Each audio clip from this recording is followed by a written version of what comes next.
Сәлеметсіздер ме, құрметті әріптестер?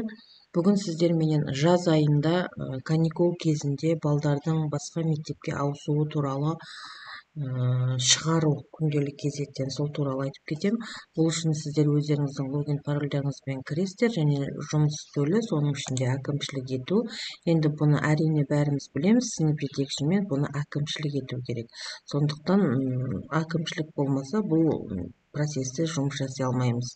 Бұны бәріміз білеміз деп ойлаймын. Сондықтан өздеріңіздің логин парольдарыңызбен болмаса әкімші ретінде кіруіңізге болады.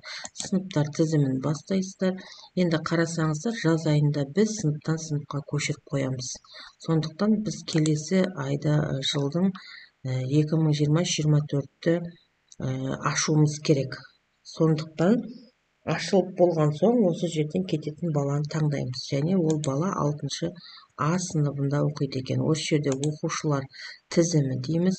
Біз бұны мысалы Тоқтарбай Али деген бала кетіп жатыр екен. Сол баланы шығарамыз. Күлішті басасыздар және мектептен шығару.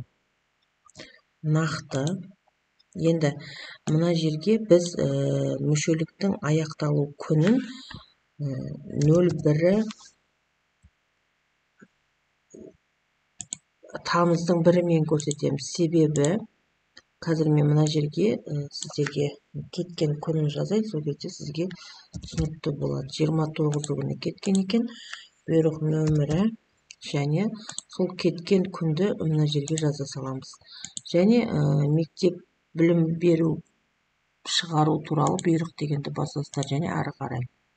Қараңыздар, міне қателер табылды. Сыныптағы мүшеліктің аяқталу күні 2023-24 оқу жылында басталу тиіс дейді. Сондықтан көбінесе біз осы сабақтың басталуын августтың басынан бастайды. Сондықтан сол 08-і 01-ін жазасыздар. Түсінікті ғой, мына жерде мүшеліктің аяқталу күніне осы жылдың басталуынан жылында болуы тиіс дейді. Сондықтан осыны жазасыз және кету күнін мына жерге жазасыздар. Ары қарай. Міне, шығару керек па? Шығарасыздар. Тұлға мектептен шығу сәтті аяқталды. Жаңа 14 бала болатын, енді бізде 13 бала қалды. Назар аударып тыңдағандарыңыз үшін рахмет. Менің каналыма тіркеліп, лайк, комментарий басуды ұмытпаңыздар. Келесі сабақтарымда көріскенше сау саламат болыңыздар.